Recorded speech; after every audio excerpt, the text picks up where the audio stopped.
have bad mind, but PNP have bad eye. Them knows it's nothing good. If a man road fix him now, talk about the road, must say, oh, him not get no work. If now talk about the road, MP must say, oh, me not get no work. It's come by him good eye. And look out for the bad eye. And say, oh, me never in charge. Don't get work, it come about the eye. They say, oh, me never in charge.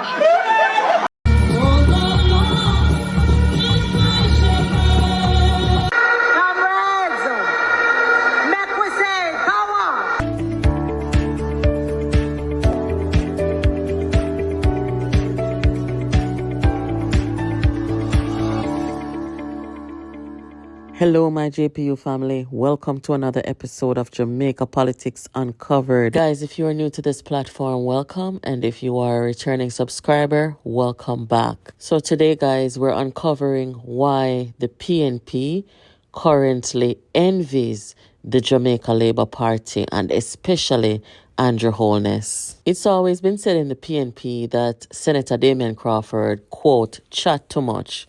But he just spoke the truth there, where he said that PNP suffers from bad eye syndrome. They cannot see anything good happening in the country.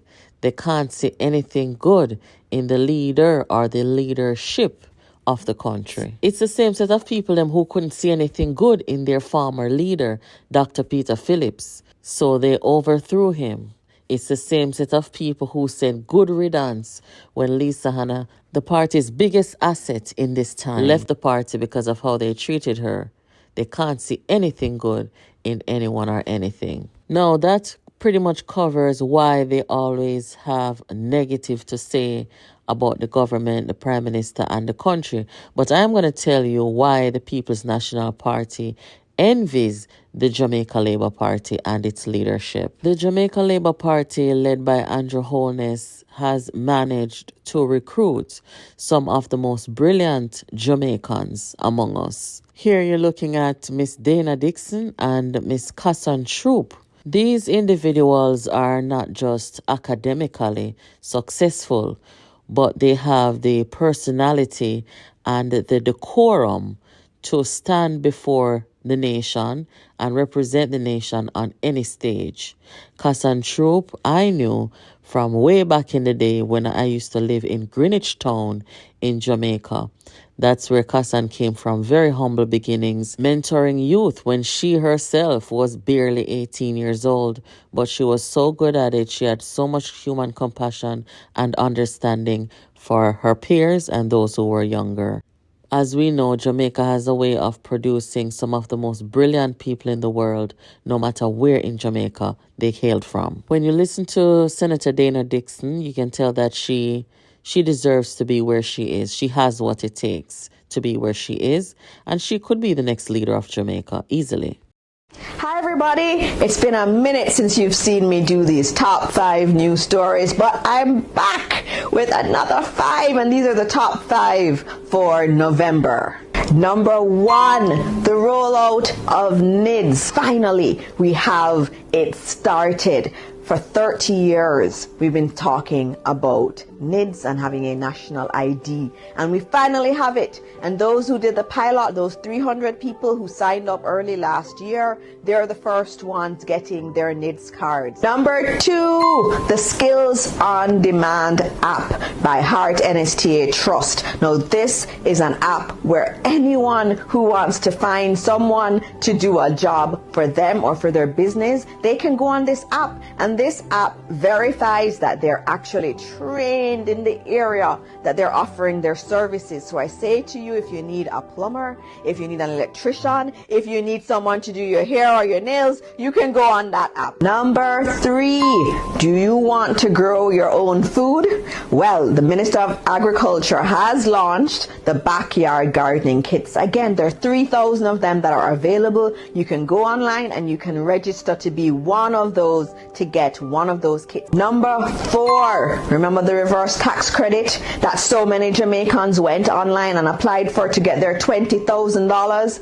Well, by this Friday, 290,000 Jamaicans will get their $20,000 in their hands. Number 5, our Prime Minister, Dr. the Most Honorable Andrew Holness, announced a pivot to growth. What that means for every Jamaican is that the government is going to be focusing even more on how we get more money in your pockets and how we enhance more industries in our country. There's so much going on in our country. And so next time I'll give you 5 more of those good news stories. The government is working really hard to make your lives even better. Yes, guys, so as you can see, the Prime Minister of Jamaica and the government, they've been very good at drawing on the best among us. Hey, let's not forget Nigel Clark, Dr. Nigel Clark, who is now at the IMF.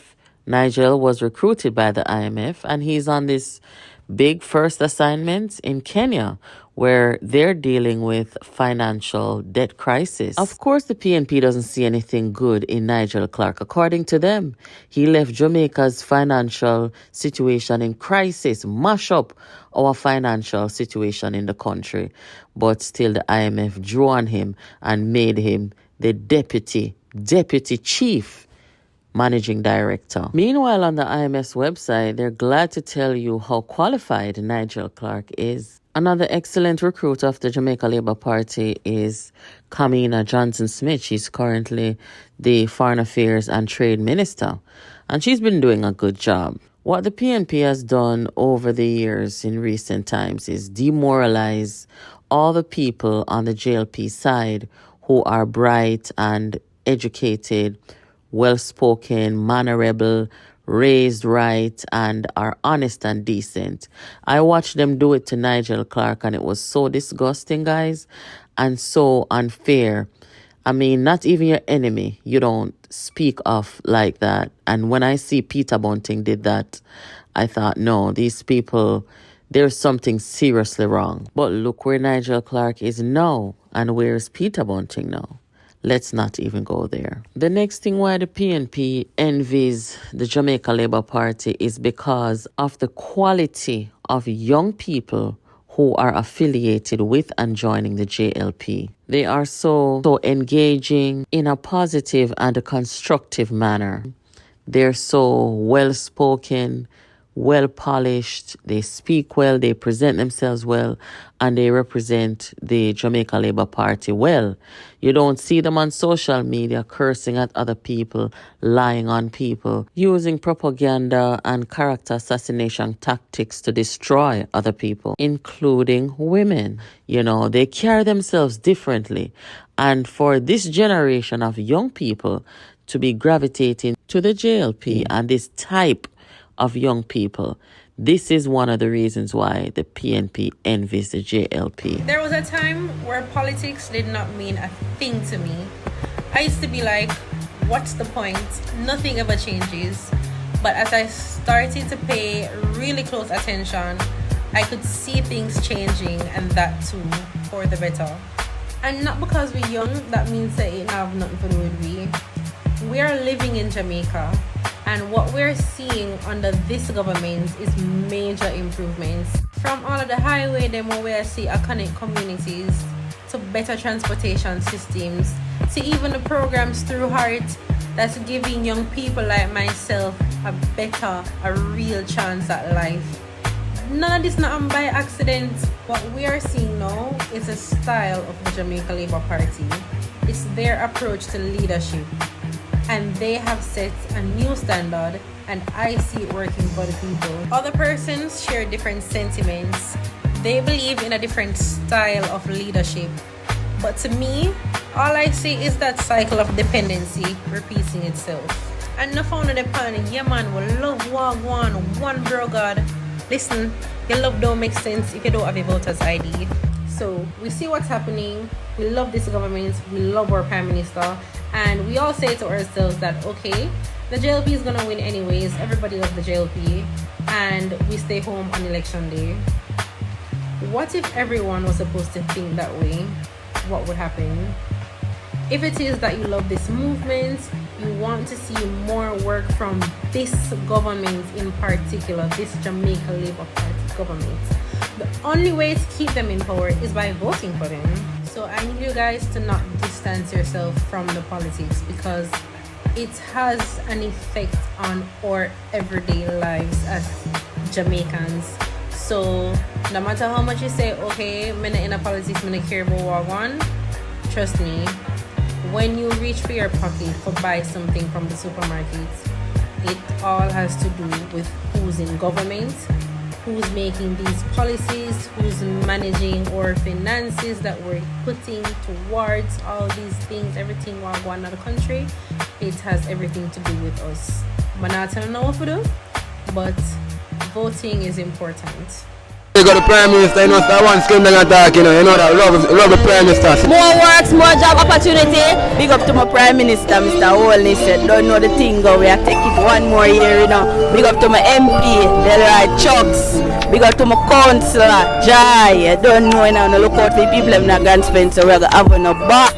Yo, big up one bro, got to hear that in the place, you see. You have to big up bro, got one at a time, you know, because he might help you out in the country, yeah. Big up bro, as I can see, and this is my vote there. Man, I make you there, so right now, you see. Now, guys, do you guys remember the MP caretaker for the PNP named Dennis Meadows, who went on the platform and said that he supports scamming and chopping? Well, they have made a song, and he is their introduction. Have a listen. Chappa during slavery. Chappa during slavery. You know if you talk, we not talk to it. They want to charge, we drop it one hot lease, get us call for. Yes, guys, so that was the voice of Dennis Meadows.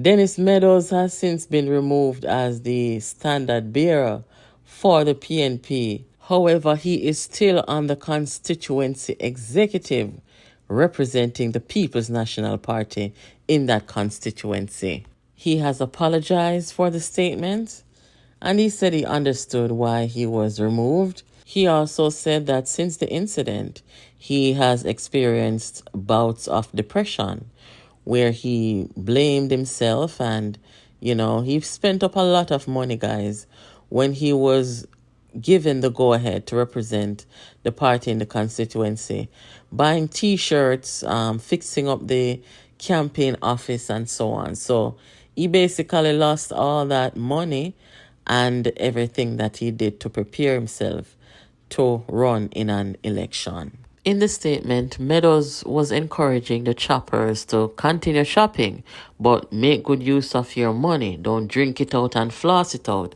Save it and take care of your families. Meadows was also heard in a leak saying that Mark Golding was weak and Dayton Campbell had no sense of decency. Know about the young people and the quality young people that we see in the JLP. The PNP has been lacking in that era for quite some time. And I think it's because when the younger people come in, they want to get to Parliament immediately. And that's not how it works. Crystal Tomlinson was the PNP YO's president, and she ran for a seat. She didn't win it.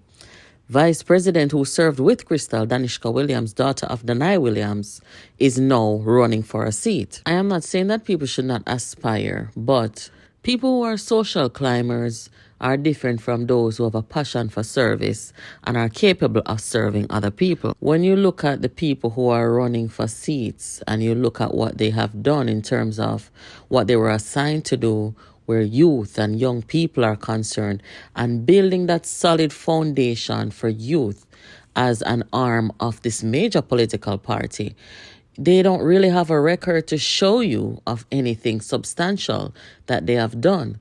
So in my view, when you put people like those to go to Parliament to represent people, they're going to be the same thing. They're not going to get any better because they have not spent any quality time to do any quality work and have a record to show of that work where it brought some form of success. The responsibility of running the youth arm of a major political party is huge.